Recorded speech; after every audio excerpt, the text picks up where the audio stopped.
Olá, amigo internauta, fã de MMA.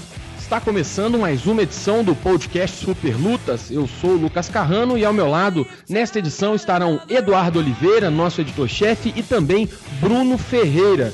É uma edição do podcast Super Lutas aí que sucede um grande evento do UFC, o UFC 172, que aconteceu no dia 26 de abril, sábado, e que fez com que a gente tivesse certeza realmente que o Jon Jones é o grande nome da categoria de pesos meio pesados. Encarou o invicto brasileiro Glover Teixeira, venceu e, é claro, a gente vai debater muito desse evento nessa edição do podcast Super Lutas. Mas não é só isso. Além do UFC 172, a gente também fala de um outro grande evento em pay-per-view que vem por aí, que é o UFC 180, que foi anunciado com a final do TUF América Latina e também com a luta entre Caim Velasquez e Fabrício Werdum pelo cinturão dos pesados. Então, com os assuntos já passados, é hora de apresentar os nossos participantes.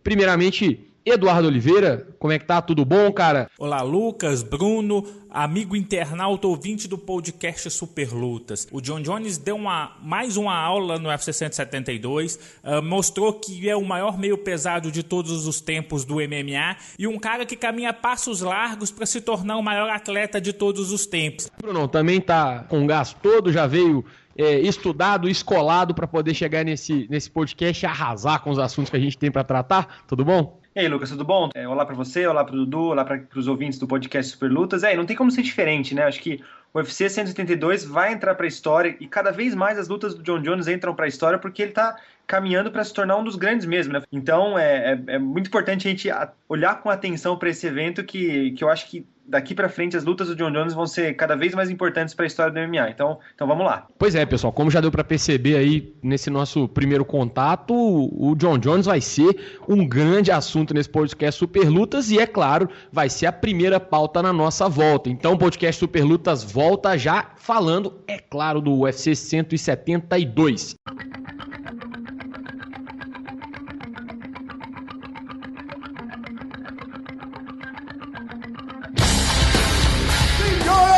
E senhores do Brasil and UFC fans watching around the world, it's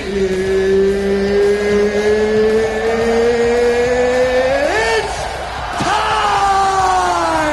Stand there, suffering, I need a minute to myself.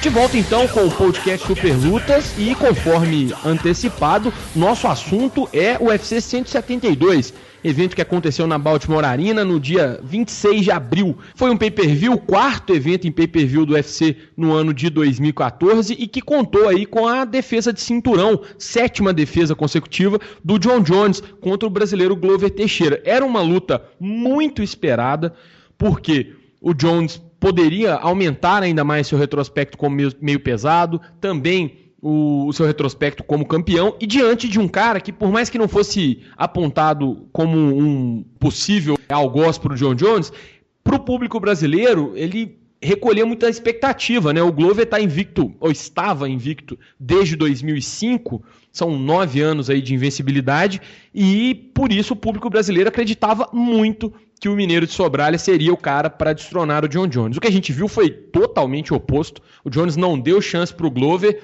e se mostrou realmente como o maior desafio que o brasileiro já enfrentou na sua carreira, né? Nesse tempo todo, o Glover não foi dominado por ninguém nesse tempo e agora acabou se vendo diante de um monstro, o Jon Jones, que venceu aí por decisão unânime um triplo 50-45. Não deu nem um round de gorjeta para o Glover Teixeira. Queria, sem mais delongas, porque esse assunto é realmente o que a gente tem de mais importante para falar, já queria saber a opinião dos amigos sobre essa luta principal, essa grande luta do UFC 172 entre Jon Jones e Glover Teixeira. Vou começar com o Bruno. Brunão, o Glover, a gente sabia que ele viria com uma estratégia mais voltada para trocação e evitando as quedas do Jon Jones para não cair por baixo e sofrer aí a fúria das cotoveladas do norte-americano. O Glover até conseguiu, em alguns momentos, encurtar essa distância, né? Colocou ali no clinch alguns uppers, conseguiu conectar bons golpes, mas não abalou o John Jones. O americano mostrou que tem um queixo duro e foi pra cima e se atreveu a trocar com o brasileiro. Queria que você falasse um pouco sobre essa estratégia da luta, como que você viu e se te surpreendeu o que fez o Jones aí no último sábado. Olha, Lucas, me surpreendeu a segunda parte da luta, né? Porque inicialmente eu já imaginava que o Glover, por ter um estilo de bater forte e não ser tão veloz, né? Ele é menos veloz do que, por exemplo, o Gustafsson, que foi o último adversário do John Jones. Eu imaginava isso mesmo, que o John Jones ia tentar trabalhar mais com golpes na longa distância, movimentação e minando. Só que o próprio John Jones, ele admitiu depois da luta que ele foi ganhando confiança de tal forma que aí ele decidiu aceitar o jogo do Glover, né? Eles começaram a trabalhar bastante no clinch, na curta distância, mais pro final da luta mesmo ele até baixou a guarda, tentou já fazer uma graça e trocar boxe mesmo com o Glover e levou a melhor, né? Então, essa luta mostrou que o John Jones realmente é um monstro, né? Se é que havia alguma dúvida disso. Ele ganha dos adversários nas características dele e mostra pouca brecha, né? Então, me surpreendeu esse final de luta mesmo, como o John Jones está com a confiança lá em cima, e eu acho que isso é muito importante para um lutador que está na fase da carreira que o John Jones está, ou seja, campeão, fazendo suas defesas, então vai ser muito difícil desbancar esse cara daqui para frente, viu, Lucas?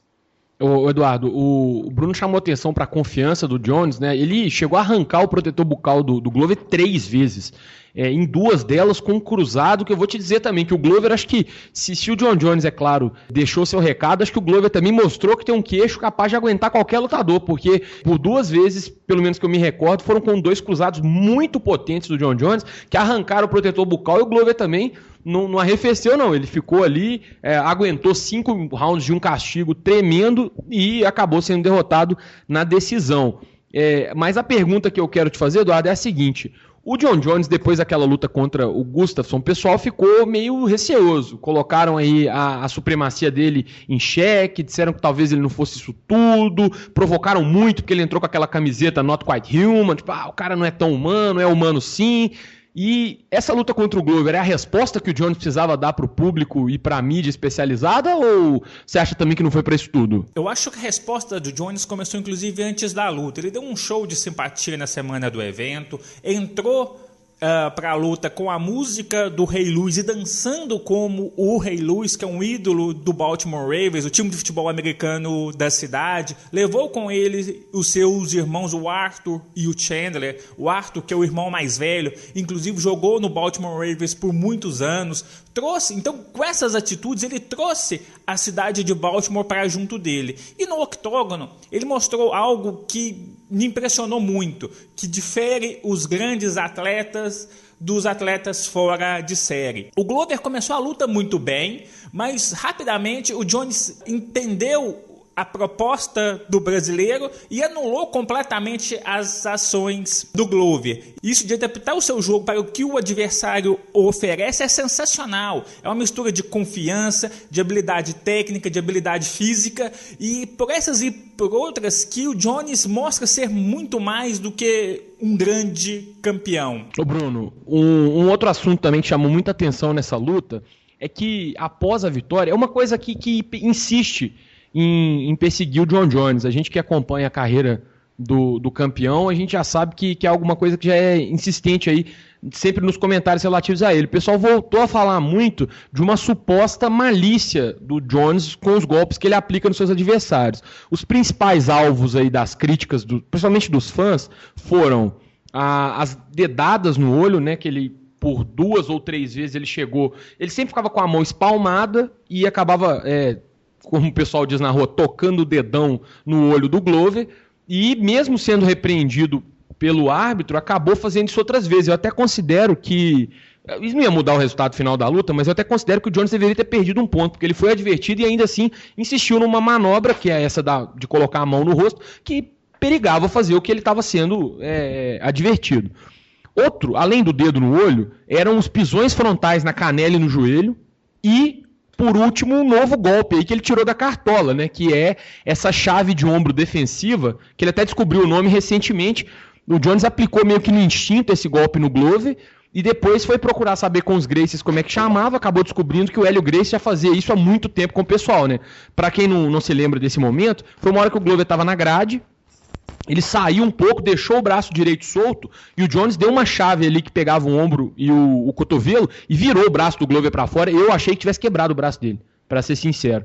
Então, assim, sobre esses 3 golpes, ou sobre a postura do Jones, você acha que ele é um cara maldoso, que ele é meio, sei lá, um Dick Vigarista do MMA, e por isso o pessoal fica meio implicado com ele, ou não? Você não vê nada demais, tá tudo dentro da regra?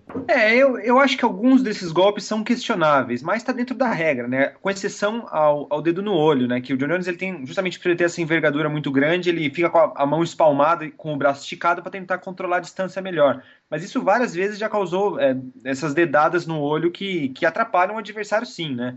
Eu acho que nesse caso, é claro, o próprio UFC já falou que algo tem que ser feito a respeito, né? Principalmente com o John Jones, né? Ele precisa mudar essa postura, tentar, nem que fique com a mão espalmada, mas, ou melhor, com o braço esticado, mas com a mão fechada, pelo menos o dedo não é um problema, né? Então isso de fato é um problema. Nessa última luta, eu achei que o Damir Liotta deveria ter tirado um ponto dele, pelo menos, né? Porque é complicado, que o atleta vai repetindo a falta, né? Então o juiz tem que tomar a iniciativa de repreender. Agora, com relação aos outros golpes, é questionável, mas eu não vejo problema. Por exemplo, o chute no joelho. O chute no joelho eu não vejo nada demais, assim, porque a regra permite. A regra permite, não é um golpe baixo. Se a regra permite, eu não vejo o porquê de ser proibido ou de ter alguma polêmica com relação a isso. O mesmo com relação à chave de ombro. Eu não consegui ver diferença dessa chave de ombro para nenhum outro golpe. Uma chave de tornozelo, por exemplo, eu não vejo a diferença. É que as pessoas simplesmente não usam, mas eu não vejo nada demais nesses golpes. Não acredito que haja malícia nisso, né? Agora, a única coisa que deve ser feita mesmo é com o dedo no olho, né? Que isso realmente atrapalha muito o adversário e principalmente o juiz tem que tomar a iniciativa de tirar um ponto. Porque eu acredito muito que porque realmente eu duvido muito que se o juiz tirar um ponto do Jones, eu acho que ele para de fazer isso na hora, porque numa luta apertada como foi com o Gustafsson, por exemplo, isso poderia ter causado a luta. Então, por mais que o Jones tenha que mudar essa postura com relação a isso, o UFC também tem que fazer a sua parte, né? Que o juiz está lá dentro que o árbitro está dentro do octógono justamente a proteger os atletas. E fazendo isso, eu acho que ele já conseguiria diminuir esse problema do Jones. Tentar, então, instruir aí, quem sabe, né, as comissões atléticas e pedir realmente para que haja um rigor, ou mesmo no caso de reincidência, né, mesmo que seja de uma luta para outra, uma reincidência, quem sabe, aí, para punir o lutador que fizer isso. Eu concordo com você, viu, Bruno? Acho que esse dedo no olho é realmente o que pega. De resto, é a mesma coisa de reclamar das cotoveladas, né? Boba quem não usa. Porque Exatamente. é um golpe legal, a gente pode discutir, se a discussão for partir para até onde a cotovelada deve ser proibida ou não, aí beleza, vamos mudar a discussão e vamos discutir se a gente acha que a cotovelada tem que permanecer ou não. Mas sendo um golpe legal, acho que bobo é quem não usa. É claro que com a envergadura o John Jones leva vantagem de dar as melhores cotoveladas, com mais ângulo, pegando realmente com mais pressão, mas os outros lutadores também têm curta distância e que não usam. Então não vejo por que essa crítica. O cara faz uso dos recursos que tem, acaba dominando os adversários. Ô Dudu, pra gente dar prosseguimento aqui no assunto John Jones, saindo um pouco dessa luta contra o Glover e já pensando aí no futuro. O John Jones está com 7 defesas de cinturão consecutivas. Ele tem um recorde de vitórias na categoria de meio pesados. Além disso, tem um recorde de golpes significantes conectados em uma única luta e o recorde de golpes significantes em toda a história da categoria meio pesado. Por último e não menos importante, ele tem o melhor aproveitamento nas defesas de quedas, sofreu uma das 26 tentativas a qual foi submetido. Então, diante disso tudo, eu já te pergunto, em qual patamar está John Jones num hipotético ranking dos melhores atletas de todos os tempos, e se ele não estiver no topo, o quão perto ele está de se aproximar de quem quer que você considere aí que seja o número 1. Eu vou citar uma frase que eu disse na edição do podcast do UFC 162, quando o Anderson Silva enfrentaria o Chris Weidman pela primeira vez. A história é escrita na nossa frente a cada dia e a gente só dá valor para ela quando ela vira história. O que o John Jones está fazendo na divisão de meio pesados é impressionante. A categoria que até pouquíssimo tempo atrás era a mais equilibrada do MMA, o John Jones varreu todo mundo. Ele tem esses números impressionantes com apenas 26 anos. Ele está chegando próximo de quebrar os recordes do Anderson Silva, que conseguiu com mais de 35 anos. Então isso é impressionante. A supremacia, a superioridade dele na categoria. Outra coisa que é impressionante é que quando a gente lembra do Fedor na época do Pride, que durante muito tempo foi considerado o maior lutador de todos os tempos, a gente via que a derrota estava batendo na porta dele até chegar na luta contra o Werdum. O Anderson Silva, que depois se tornou o maior lutador do UFC da história, a derrota também vinha batendo na porta dele. Foi logo no que seria a sua primeira defesa de cinturão contra o Travis Luther, foi contra o Chael Sonnen 2 vezes, até chegar contra o Chris Weidman. Com o John Jones, a derrota nunca bateu na porta. O Gustafsson conseguiu equilibrar as ações. E eu confesso que eu acho difícil do sueco repetir a dose na revanche. E o John Jones passando pelo Gustafsson na segunda vez, eu acho que ele já pode sim ser considerado o maior lutador de MMA de todos os tempos. Ô Bruno, o Gustafsson foi apontado aí pelo Dudu como a última barreira do Jones a ser rompida até chegar nesse panteão aí dos deuses do MMA. E eu queria saber de você sobre essa luta contra o sueco. Está sendo vendida como a grande revanche aí da história recente do UFC. O pessoal está com uma programação grandiosa que envolve até uma luta em estádio de futebol e tal. Então, muita coisa que tá sendo pensada para essa luta. E, ao meu ver, hoje, são as duas grandes apostas do UFC para serem estrelas. O John Jones é curioso, né? Ele não tem o reconhecimento, ele não consegue capitalizar esse talento assombroso que ele tem e esse domínio em fãs. Ele não tem tantos fãs quanto talento. É curioso. E o Gustafsson, ao contrário, é um cara muito simpático, que tem muitos fãs na Europa, talvez seja o principal lutador europeu hoje do UFC, e tá ganhando muitos fãs fora também, nos Estados Unidos, enfim, no Brasil, para todo lado. Essa luta tá com uma expectativa muito grande, o Gustafsson tá em todos os eventos oficiais do UFC agora, o John Jones pode ter certeza também vai estar, e agora eles já entraram naquele estágio de passarem a se odiar. Os caras estavam ali se ignorando, mantendo uma relação ali amigável, e aí agora o John Jones já não quer falar mais do Gustafsson. Todo dia você vai ver uma declaração do Gustafsson falando mal do Jones, que ele não é tudo isso, etc e tal. Então já estão criando aquele atrito. Qual que é a sua expectativa para esse combate que, como o Dudu disse, deve acontecer aí no terceiro trimestre aí desse ano?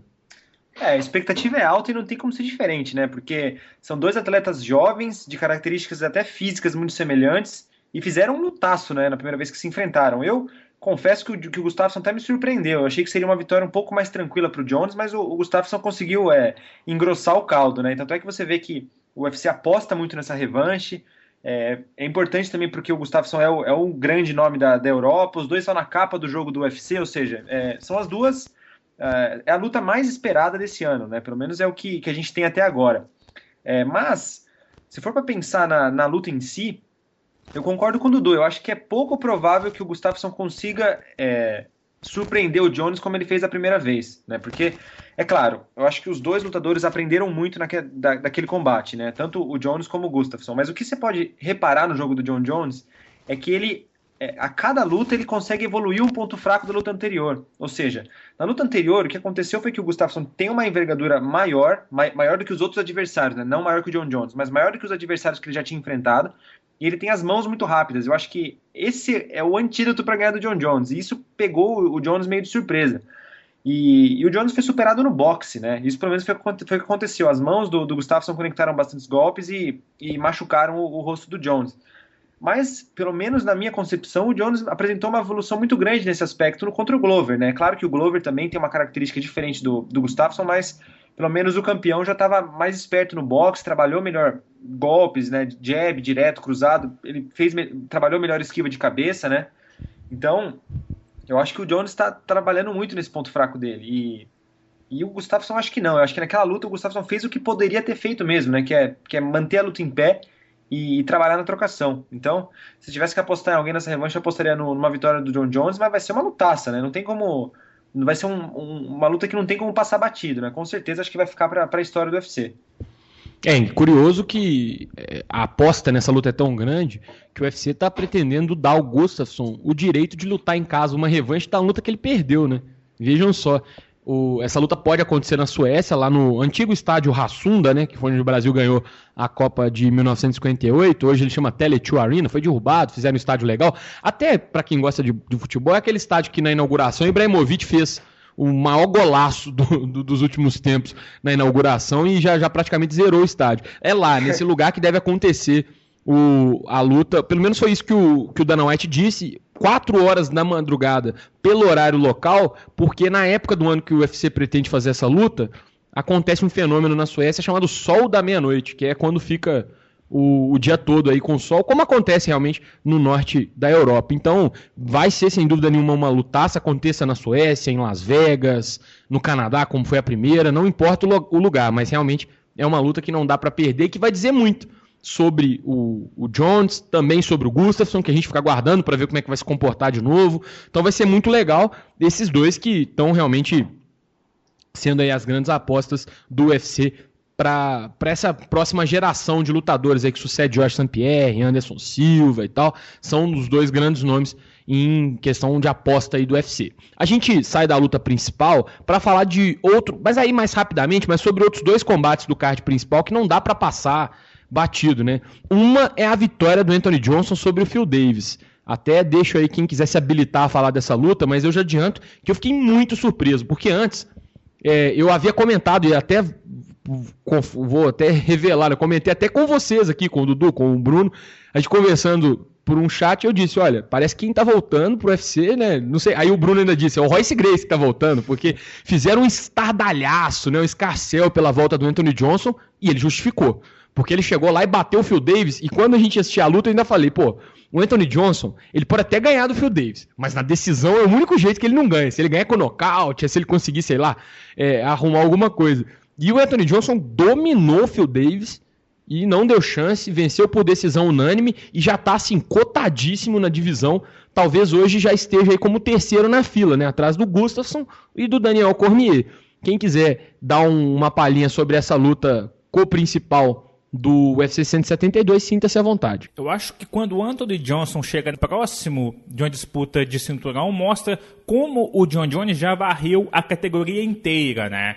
Um lutador que saiu pela porta dos fundos do UFC retornou à organização muito mais para servir de escada para o Phil Davis e acabou surpreendendo o favorito de forma incontestável. Eu ainda fico um pouco com o pé atrás em relação ao Anthony Johnson, justamente por causa do Phil Davis. É a segunda vez que ele chega na boca para disputar o cinturão e tem uma atuação pífia. No UFC Fox 2 ele vinha invicto, foi casado para enfrentar o Racharibas. Ele tem um histórico no wrestling infinitamente melhor do que o Rachar. E o Rachar o colocou para baixo algumas vezes, controlou a luta no solo de forma brilhante e o Phil Davis não conseguiu impor o seu jogo. Chegou no UFC 172, depois de bater o Lyoto Machida no Rio, numa decisão que é até controversa, mas acabou que o brasileiro deu margem para a decisão dos juízes naquela ocasião. Também, muito provavelmente, é uma vitória de disputar o cinturão e não conseguiu colocar seu jogo em prática contra o Anthony Johnson, que chegou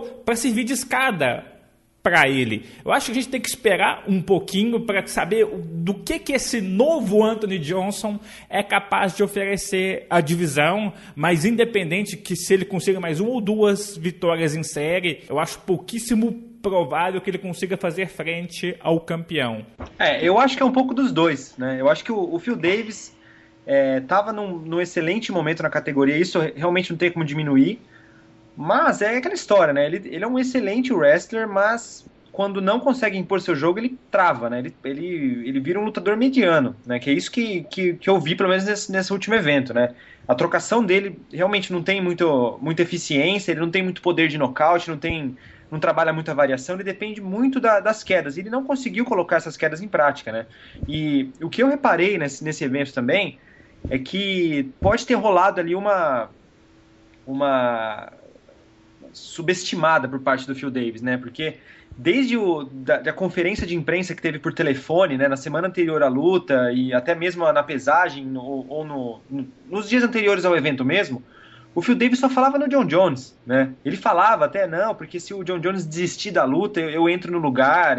Ou seja, ele estava de olho no John Jones, provocou o John Jones e esqueceu que ia ter que lutar contra o Anthony Johnson. Então, ali pegou um pouco o Phil Davis de surpresa e eu acho que ele não esperava muito por essa, não. E o Anthony Johnson, eu acho que ele é um bom lutador, sim, né? Eu acho que ele saiu do UFC sem sem ter o crédito que ele merecia, porque eu acho que ele era um lutador muito bom que estava lutando na categoria errada, né? Que ele realmente não Duas categorias erradas, né? Duas categorias erradas. Pois é, né? Ele lutava na 77 quilos. Você vê o Anthony Johnson daquele tamanho, era inimaginável que ele pesava 77 quilos, né? Até nos dias anteriores à luta ele tirou uma foto com o Charlie Brenneman, né? Que também lutou nesse evento e que agora está lutando nos leves, né? E os dois já lutaram quando ambos eram dos meio médios, ou seja, era inimaginável você pensar que os dois já bateram o mesmo peso, né? Então, o Anthony Johnson se recolocou no MMA, né? Se redescobriu na categoria dos meio pesados, e ali ele realmente se encontrou, né? Que ele consegue achar o meio termo entre força, entre agilidade e não ter problema na pesagem. Então eu acho que ele é um bom lutador, eu acho que é um lutador para configurar no top 10, mas a menos que me surpreenda muito, eu não acho que ele vai chegar na disputa de cinturão. Assim, eu acho que ele tem algumas falhas que ainda persistem, né? Porém, o Phil Davis simplesmente não foi capaz de aproveitar porque o jogo dele é limitado, né? Então, essa é a análise que eu faço dessa luta. E antes da gente encerrar esse UFC 172, eu vou ter que passar batido por muita coisa e bem contrariado. Olha o que teve de bom nesse evento que a gente não vai poder falar. O nocautaço do Chris Bill sobre o Patrick Williams, não é à toa que o Dana White no TUF 18 já era fã desse cara, hein? Baita joelhada voadora para abrir o evento aí em grande estilo. Depois também o Danny Castilho nocauteou o Charlie Brenneman com um cruzado também, assim, assassino. Beth Correia, Beth Pitbull vencendo a Jessamine Duck por decisão unânime. Takanori Gomi também voltando a vencer o Isaac Valley Flag por decisão, também uma grande luta, foi eleita a luta da noite. Teve aquela guilhotina inusitada do Joseph Benavidez sobre o Tim Elliott. Também mais duas guilhotinas do Max Holloway surpreendendo o André Fili e do Jim Miller vencendo o Yancy Medeiros. Mas, tentando aí passar por cima disso tudo com muita vontade de falar, vou ter que passar por um outro tópico que é muito importante. A grande vitória do Luke Rockhold para cima do Tim Bolt. Tá certo que o Tim Bolt já não é essa Brastemp toda, tá ali oscilando, perde umas lutas que a gente não consegue entender, mas o Rockhold fez exatamente o que se espera de um cara que é muito melhor do que o outro. Ele foi lá e passou o carro em cima do Tim Bolt sem chance. E acabou vencendo aí com uma Kimura, com pouco mais de 2 minutos de luta, e já tá pedindo o Vitor Belfort. Eu até achei que fosse pedir o Jacaré de novo. Os dois já se enfrentaram com uma vitória do Rockhold que o Jaca contesta até hoje, mas já pediu o Vitor Belfort e já tá pensando no cinturão. Tá ousado demais aí o norte-americano ou não, Bruno? É isso mesmo. Pro Rockhold o futuro é realmente chegar no cinturão daqui a pouco. Ele tá fazendo o papel dele, né? Que tá ganhando as lutas bem, né? Desde que ele perdeu do Belfort, ele ganhou 2 lutas com bastante autoridade e ele tá fazendo o papel dele, que é pedir disputa de cinturão, pedir a revanche da luta que ele perdeu no UFC, né? Ele tá fazendo o papel dele. Mas eu acho que a luta mais sensata a ser casada seria uma revanche com o Jacaré, até uma luta mais eliminatória, né? Quem vencesse poderia já ir direto para uma luta de cinturão. Essa luta foi muito... Foi bem isso que você falou mesmo, né? Que quando um lutador é muito melhor que o outro, o que ele tem que fazer é isso, é chegar e resolver logo, né? E o Tim Bolt foi tentar uma queda de qualquer jeito, né? Foi um lance... que mostrou um desconhecimento, né, da parte de chão e deu essa brecha para essa finalização pro Rockhold, que foi muito esperto de conseguir capitalizar isso muito rapidamente, né. Claro, tem um pouco dos dois lados, né. Eu acho que o Tim Bolt eu acho que ele é um pouco... a reputação que ele tem na categoria talvez não seja condizente ao lutador que ele é, né. Porque se não fosse uma luta muito questionável contra o Cib Dollaway, que eu dei vitória pro Cib Dollaway, ele estaria vindo de 4 derrotas seguidas no UFC, ou seja, ele está correndo até risco de demissão, né? Mas o Luke Rockhold não tem nada a ver com isso, ele conseguiu a segunda vitória dele seguida por uma forma muito impressionante, né, que chama bastante atenção.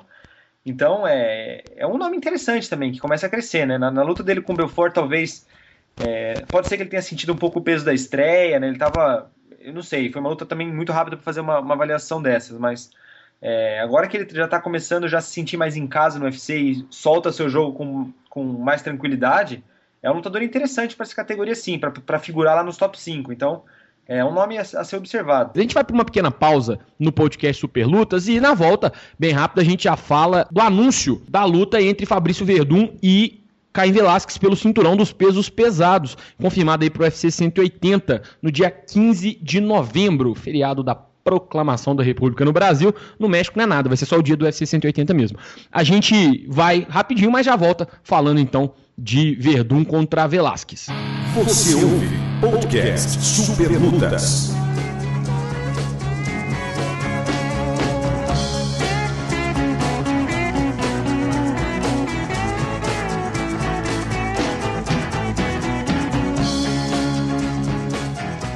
De volta com o podcast Super Lutas e o assunto é o UFC 180, anunciado na última terça-feira, esse evento que vai acontecer no México. Ainda não tem lugar certo, mas vai ser no México e vai receber as decisões do The Ultimate Fighter América Latina. Fato curioso aí é que, assim como o Brasil, a primeira edição do TUF América Latina vai ser no evento de pay-per-view, né, a decisão. Nos outros eventos, até no Brasil mesmo agora já é assim, tem um evento especial chamado TUF, alguma coisa, finale ou final, enfim, como preferirem. E esse TUF América Latina vai ter uma final em pay-per-view no UFC 180, que vai ter a disputa do cinturão dos pesados entre o Fabrício Werdum e o Caim Velasquez. Eu já começo disparando aí uma pergunta então a vocês. O Werdum estava na expectativa para lutar com o Velasquez, é claro, já estava sabendo que ia ser o próximo adversário do norte-americano, mas vocês achavam que fosse ser anunciado tão rápido assim? Eu confesso que me pegou um pouco de surpresa. Vai ter um TUF antes, então a preparação vai ser um pouco fora do usual. O Werdum já está acostumado porque já fez isso com o Minotauro, mas agora vai disputar o cinturão, né? Então, vocês ficaram meio surpresos assim, com essa velocidade do anúncio da luta e essa data para novembro? Era bem o que vocês esperavam ou vocês acham que o Velasquez vai voltar um pouco antes?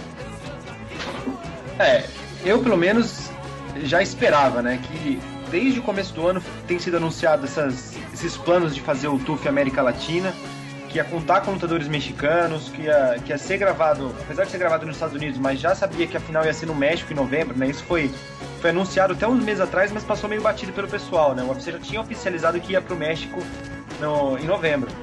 E tava tudo meio que no ar, assim, né? Que o Velasquez justamente espera voltar da contusão dele em novembro, e o Dana White disse várias vezes que não pretendia ir ao México sem o Caim Velasquez.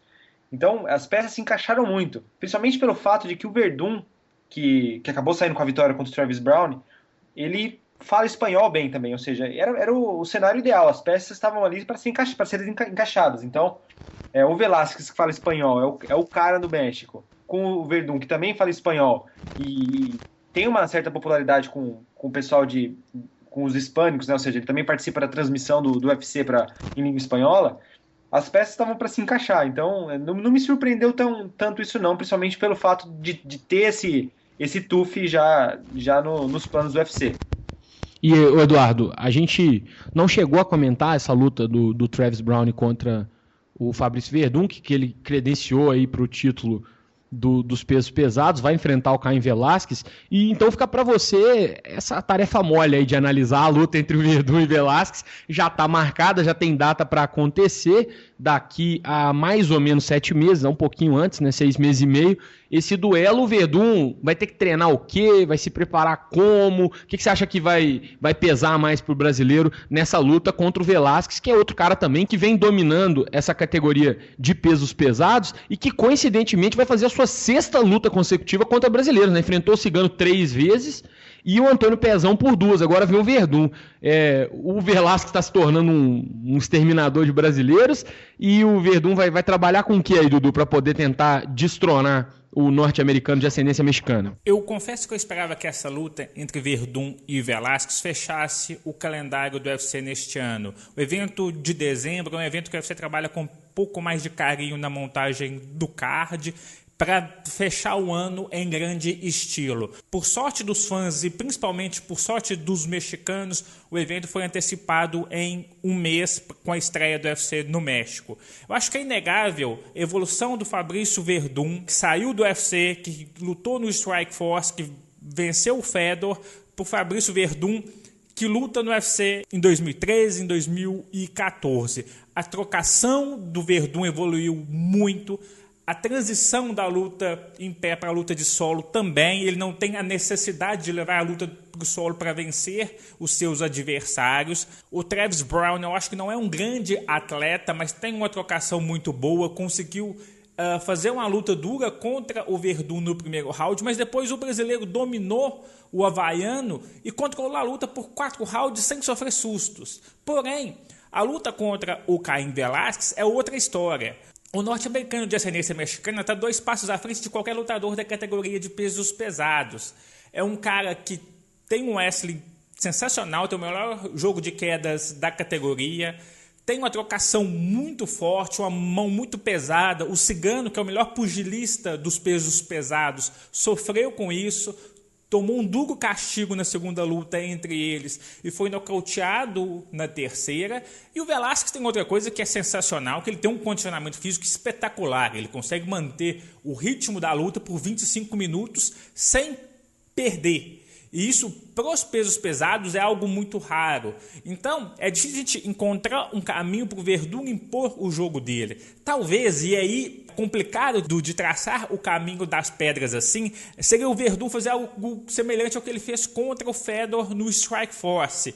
O Werdum diz que não, diz que o soco do Fedor pegou, mas eu confesso que eu acho que não, que é tentar cair por baixo e chamar o Velasquez para sua guarda para tentar um ataque no pescoço, um ataque no braço para finalizar a luta o quanto antes, porque aí o preparo físico do Velasquez não faria a diferença, os atletas não estando suados para encaixar qualquer tipo de finalização é mais fácil, porque se a luta transcorrer, quanto mais tempo passar da luta, mais difícil fica para o brasileiro, porque o condicionamento físico do Velasquez começa a pesar em favor dele e para encaixar qualquer tipo de finalização, qualquer tipo de estrangulamento, de chave, com os atletas suados é infinitamente mais difícil. Ô Bruno, o Werdum mostrou uma evolução muito grande no seu Muay Thai, na sua trocação trabalhada aí com o Rafael Cordeiro lá na Kings MMA, nessa luta contra o Travis Browne, né? E você também vê como o Dudu aí que mesmo assim a trocação não vai ser um caminho muito bom para o brasileiro, ou acha que se ele evoluir um pouquinho mais, quem sabe ele pode equiparar? Tem a questão do cardio, né, que foi muito bem colocado, porque o Velasquez, sem dúvida nenhuma, é o cara que tem mais gás na divisão. Isso aí o Werdum não vai conseguir equiparar, mas às vezes com uma trocação mais afiada ele consegue equilibrar esse jogo em pé ou não. Não vai dar mesmo, o caminho para ele é outro, é só o chão, e chão que ele tem muito gabarito, porque é um multicampeão aí da arte suave. É difícil dizer, né? Numa luta de peso pesado, eu não vou chegar aqui e falar que não dá, mas eu acho muito improvável, na minha opinião, acho muito improvável que o Werdum consiga achar o caminho pela vitória na trocação, porque não só a questão da força do Velasquez e do cardio que ele tem, ou seja, ele aguenta 25 minutos no mesmo ritmo, a 100 por hora, o que é muito raro para peso pesado. Eu acho que a velocidade do Velasquez faz diferença, né? Você vê algumas lutas do Velasquez que ele pega caras que não são lentos, ele pega caras que têm uma velocidade normal. O Velasquez dá 3, 4 golpes, enquanto esses lutadores dão apenas um, ou seja, é uma diferença de velocidade absurda. E isso, combinado com o cardio e com a potência que ele tem, faz dele um lutador muito difícil de ser batido, principalmente pelas características que o Werdum tem. Então, eu aplaudia a vitória que o Werdum teve sobre o Travis Browne, porque realmente mostrou uma evolução muito grande e mostrou uma confiança muito grande, né? Em algumas lutas do Werdum eu até achei que ele tinha já as habilidades, mas faltou confiança. Pelo menos foi isso que eu vi na segunda luta dele com o Alistair Overeem, por exemplo. Mas eu acho que é difícil você usar o Travis Browne como um parâmetro para você ver o que ele poderia fazer com o Velasquez, porque o Velasquez é um lutador completamente à parte. Não só com relação ao Travis Browne, mas com relação a qualquer outro adversário da categoria. Você não tem ninguém que seja minimamente parecido com o Velasquez, tanto em termos de velocidade, como em termos de ritmo, como em termos de força. Ou seja, é muito difícil. A minha análise é muito parecida com a do Dudu mesmo. Assim, finalizar o Velasquez é muito difícil. Mas o caminho pode ser esse, justamente no começo da luta, quando não tem o lutador está menos escorregadio porque não está tão suado assim. Então, mas também eu acho difícil que o Velasquez é um cara muito inteligente, né? Ele traça uma estratégia e segue ela até o fim, de maneira até bem educada, assim, ele é bem disciplinado. E eu não acho que ele cairia nessa, né? Justamente porque o Fedor caiu nessa e foi uma vitória que chamou muita atenção na época. Ou seja, eu acho que o Werdum tem uma missão muito difícil pela frente. E aí fica aquele ponto de interrogação, né? Talvez as chances do Werdum aumentem pelo fato de o Velasquez estar inativo e vai ficar mais de um ano sem lutar, né? Isso pode fazer uma diferença. Aí não sei em termos de cardio eu acho difícil, mas de repente O Cigano se beneficiou disso já, né? Exatamente. A gente viu o Velasquez, ele mesmo admitiu que ali ele deu aquela bobeada que fez com que ele fosse nocauteado, justamente pelo tempo inativo que ele estava. Então, isso pode se repetir, né? Talvez isso possa se repetir, isso aumenta as chances do Verdun. Mas mesmo assim, no papel, é claro, de novo, eu repito aqui para ficar bem claro que é difícil você tentar prever com exatidão o que vai acontecer, né? Uma luta, tudo pode acontecer. O Verdun pode dar um knockdown no Velasquez e finalizar, pode acontecer. Mas no papel, na minha opinião, eu acho que é muito difícil. É uma luta muito difícil pro Verdun, assim como é uma luta muito difícil para qualquer outro peso pesado do UFC, né? Eu acho que o Velasquez realmente ele tá alguns degraus acima do restante da divisão. Então vamos ver o que vai acontecer. Vai ser uma luta interessante justamente porque vai responder essas perguntas, né? Será que vai sentir o tempo inativo? Será que ele vai manter a velocidade? Será que o Verdun vai... Como é que vai ser a estratégia dele? Então vai ser uma luta interessante, mas eu acho que o americano de ascendência mexicana tem um amplo favoritismo. Bom, galera, não dá mais tempo pra nada, a gente já tem que encerrar essa edição do podcast Super Lutas. A gente volta na próxima semana, sem eventos nesse fim de semana, uma folga depois de uma maratona aí de quase 4 eventos, acho que em 3 semanas. A gente dá uma pausa neste fim de semana. Na próxima, o podcast Super Lutas está de volta, e aí já fazendo uma prévia do UFC que tem Matt Brown e Erick Silva como luta principal, UFC Fight Night 40. Eu vou agradecer a presença do Eduardo Oliveira. Dudu, muito obrigado pela participação e até a próxima semana. Obrigado, Lucas, Bruno, ouvintes do podcast Super Lutas que ficou até o final. Eu queria aproveitar o encerramento para fazer um agradecimento mais que especial.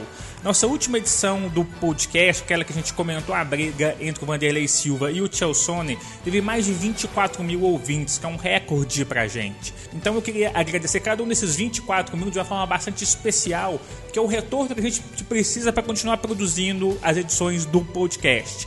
Um abraço, pessoal, obrigado por essa audiência e até a próxima. A gente espera que essa audiência também chegue na casa dos 20 mil e que a gente consiga continuar produzindo o conteúdo que vocês gostem.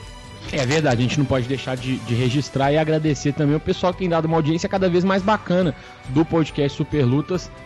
Tá sendo muito legal ter todo esse reconhecimento aí do público fã de MMA que já acompanha o site, que agora também semanalmente curte o podcast. Brunão, muito obrigado também pela sua presença. Até a próxima semana. Valeu, Brunão.